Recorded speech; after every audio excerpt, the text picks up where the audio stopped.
MLC ఎన్నికలు ఖమ్మం, నల్గొండ, వరంగల్ పూర్తయ్యాయి. చాలా ఆందోళనకరమైన అంశం ఏంటంటే డబ్బు ప్రభావం చాలా క్లియర్గా కనబడుతోంది. ఎన్నికల్లో ఏ పార్టీ గెలుస్తుంది, ఏ పార్టీ ఓడుతుంది అనేది అప్రస్తుతం. కానీ కీలకం ఏంటంటే ఎవరు గెలిచినా దేశ ప్రజాస్వామ్యం అయితే ఓడిపోతుంది. ఎందుకంటే ఇప్పటిదాకా సాధారణ పేద ప్రజలు, నిరక్షరాస్యులు వీళ్ళు డబ్బులు తీసుకొని ఓట్లేస్తారు, ఇక్కడ డబ్బులు పంచుతారు అని వింటూ వచ్చాను. కానీ ఈ వ్యాధి అంటే డబ్బు ప్రభావం అనే వ్యాధి ఈవెన్ ఎమ్మెల్సీ గ్రాడ్యుయేట్ ఎలక్షన్లోకి కూడా ఎంటర్ అయ్యాయి. దీనికి ప్రధాన రాజకీయ పార్టీలన్నీ తిలా పాపం తలా పిడికడన్నట్లు కంట్రిబ్యూట్ చేశాయి. నేను 2007లో పోటీ చేసేటప్పుడు, 2009లో పోటీ చేసేటప్పుడు ఎక్కడ డబ్బు ప్రభావం కనిపించలేదు. ప్రచార ఆర్భాటం కొరకు కోట్లు ఖర్చు పెట్టిన వాళ్ళు ఉన్నారు, కానీ ఓటర్లను కొనుగోలు చేస్తానికైతే డబ్బు పంచలేదు. లేదు, ప్రచారంలో భాగంగా ఒక పెద్ద మీటింగ్ పెట్టి బిర్యానీలు తినిపించిన వాళ్ళు ఉన్నారు, కానీ ఓటర్లకు నేరుగా డబ్బు పంచిన ఉదంతం నాకు కనబడలేదు. కానీ నేను మొదటిసారిగా 2021 లోక్సభ ఎలక్షన్, 2021 ఎమ్మెల్సీ ఎలక్షన్ అప్పుడు హైదరాబాద్, రంగారెడ్డి, మహబూబ్ నగర్ ఉమ్మడి జిల్లాల గ్రాడ్యుయేట్స్ కాన్స్టిట్యూన్సీ పోటీ చేసినప్పుడు మొదటిసారి డబ్బు ప్రభావం కనిపించింది.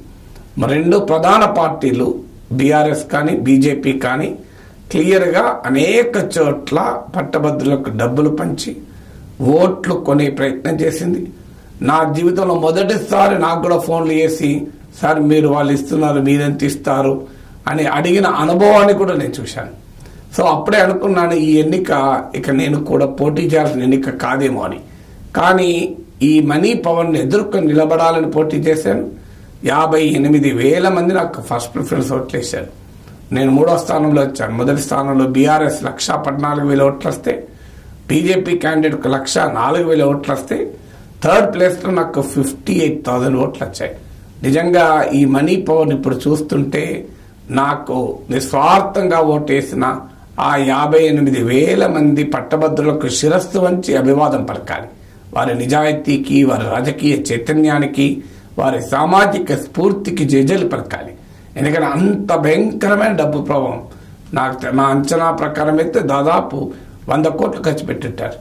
అంతటి ప్రభావం, డబ్బు ప్రభావం అంటే డబ్బులు ఖర్చు పెట్టడం కాదు, డబ్బులు పంచడం, ఏకంగా పట్టభద్రులను డబ్బులు ఇచ్చి కొనుగోలు చేసే వ్యవహారం. పట్టభద్రులు డబ్బు కొరకు తమ ఓటు హక్కును అమ్ముకునేటువంటి ఒక దయనీయమైన పరిస్థితి దాపురించింది దేశానికి అని ఆవేదన కలిగించింది. కానీ బట్ స్టిల్ నాకు 58,000 మంది ఓట్లు వేశారు. మోర్ దెన్ 70,000 సెకండ్ ప్రిఫరెన్స్ ఓట్లు పడ్డాయి. అంటే బహుశా డబ్బు ప్రభావము ఉన్నా కూడా పట్టభద్రుల అభిమానంతో సెకండ్ ప్రిఫరెన్స్ ఓట్లు వేశారు. అందువల్ల ఎంత రాజకీయ వ్యవస్థ మారింది. దీనికి ప్రధానమైన కారణం రాజకీయ పార్టీలు ఎంటర్ కావడమే. శాసన మండలి పార్టీలకు అతీతంగా పెద్దల సభగా, విఘ్నుల సభగా, మేధావుల సభగా ఉండాలని రాజ్యాంగ పితామహులు ఆశించారు. కానీ శాసన మండలి రాజకీయ పునరావాస కేంద్రంగా, రాజకీయ కాందిశీకుల నిలయంగా మారిపోయింది. పొలిటికల్ రెఫ్యూజీస్ సెంటర్గా, పొలిటికల్ రీహాబిలిటేషన్ సెంటర్గా రాజకీయ పార్టీలు మార్చాయి. తమ రాజకీయ ఆధిపత్యాన్ని చాటుకోవటానికి శాసన మండలి ఎన్నికల్ని కూడా ఒక వేదికగా మార్చాయి. ఫలితంగా ఇవాళ జరుగుతున్న పరిణామం అది. ఇవాళ నాకున్న సమాచారం ప్రకారం కాంగ్రెస్ పార్టీ వారు 500 పంచారు ఒక్కొక్క ఓటర్కు, బీఆర్ఎస్ వాళ్ళు 500 పంచారు, బీజేపీ వారికి ఆశ ఎక్కువ లేనట్టుంది 300 పంచారట. సో ఇది ఓవరాల్గా పంచినటువంటి పంపకం. కొన్ని చోట్ల ఎక్కువ ఉండొచ్చు, కొన్ని చోట్ల తక్కువ ఉండొచ్చు. తమ గ్యారంటీగా ఓట్లేస్తామనుకున్న దగ్గర ఒక రకంగా ఉండొచ్చు, చాలా కీలకం అనుకున్న దగ్గర లేదా డిమాండ్ ఎక్కువ ఉన్న దగ్గర వాళ్ళు ఇప్పిస్తామని చెప్పి ఇంకొంతమంది ఎక్కువ వసూలు చేసుకోవచ్చు.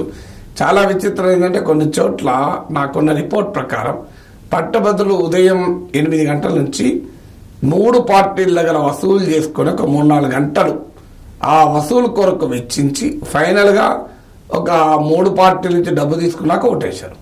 అంటే 8 గంటల నుంచి ఆగి 3 అవర్స్, ఎందుకంటే ప్రతి పార్టీ దగ్గర తీసుకోవాలంటే సమయం పడుతుంది.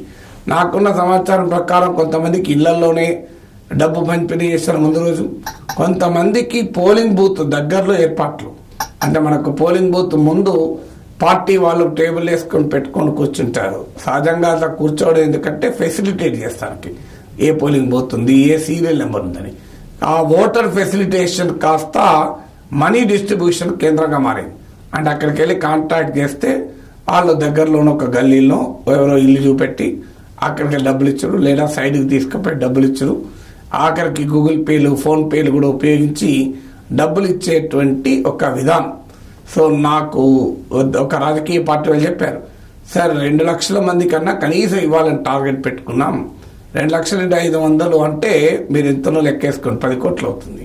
సో అంతటి స్థాయిలో డబ్బు పంపిణీ ఉంటే మరి ఎక్కడికెళ్ళిగా మేధావులు, పెద్దల సభ, విఘ్నుల సభ ఇవన్నీ అనుకునే దానికి కారణం ఏంటి? మరి దీనికి ఎవరి బాధ్యులు? నేను ఒకరి గ్రాడ్యుయేట్లు అడిగాను, మీరు ఎందుకు డబ్బులు తీసుకుంటున్నారంటే ఏ పార్టీ వాడు ఉద్ధరించేది ఏమన్నా సార్. సో ఏ పార్టీ వాడైనా రాజకీయాల్లో సంపాదించుకోవటానికే వెళ్తున్నాడు. సో అందువల్ల ఈ ప్రధాన పార్టీల మధ్య తేడా ఏమున్నది కనుక మేము వాళ్ళ దగ్గర డబ్బు తీసుకుంటే తప్పేంటి అని వ్యాఖ్యానించేటువంటి పరిస్థితి కూడా ఉన్నారు. అంటే ఒక సెన్స్ ఆఫ్ ఎంటైటిల్మెంట్ కూడా గ్రాడ్యుయేట్స్లో కనిపించింది. సో 3 పార్టీలు, 3 పోటీ చేస్తున్న 3 పార్టీల అభ్యర్థుల మధ్య వ్యక్తిగతంగా తేడాలు చూడడం వాళ్ళు మానేశారు. రాజకీయ పార్టీలుగా ఒకే రకమైన రాజకీయ సంస్కృతి ఉన్నప్పుడు, ఏమీ పెద్ద డిఫరెన్స్ లేనప్పుడు మేము ఎందుకు డబ్బు తీసుకోకూడదు, తప్పేంటి, వీళ్ళేం రాజకీయాల్లో ఉన్న వాళ్ళు నిస్వార్థంగా ఉన్నారా అనే ప్రశ్న పట్టభద్రులు రివర్స్ అడుగుతున్నారు. నిజమే అనిపించింది ఒక రకంగా. ఎందుకంటే పట్టభద్రులు కూడా ఈ వ్యామోహానికి గురి కావటానికి కారణం రాడికల్లీ డిఫరెంట్ చాయిసెస్ ఓటర్ల ముందు ఉండకపోవడం. ఇప్పుడు ఖమ్మం, నల్గొండ, వరంగల్లో పోటీ చేసిన 3 అభ్యర్థులు కూడా బీజేపీ వాళ్ళే. సో బీఆర్ఎస్ అభ్యర్థి బీజేపీ నుంచే బీఆర్ఎస్ లో చేరారు, కాంగ్రెస్ అభ్యర్థి బీజేపీ నుంచే కాంగ్రెస్ లో చేరారు. సో అందువల్ల రాజకీయాల్లో కూడా ఈ ఐడియాలజికల్ డిఫరెన్సెస్ అయిపోయాయి. సో వ్యక్తులు, పర్సనల్ ఇంటెగ్రిటీలు ఇవన్నీ కూడా ఇష్యూస్ కావు. పొలిటికల్ పార్టీస్ డబ్బు పంచి ఎన్నికల్లో గెలవడం అలవాటు చేసుకున్నాయి. ఒకవేళ పంచకపోతే పట్టభద్రులు కూడా ఓడించేటువంటి ఒక పరిస్థితికి తీసుకెళ్ళేది. ఇప్పుడు ఈ ప్రజాస్వామ్యం గురించి టీ స్టాల్లో కూర్చొని ఇంట్లో టీ తాగుతూ ఉపన్యాసాలు చెప్పుకునే వారు పెరిగిపోయారు. రాజకీయంగా చైతన్యంతో స్పందించేవారు పెరగకుండా దేశ ప్రజాస్వామ్యాన్ని మనం కాపాడలేము.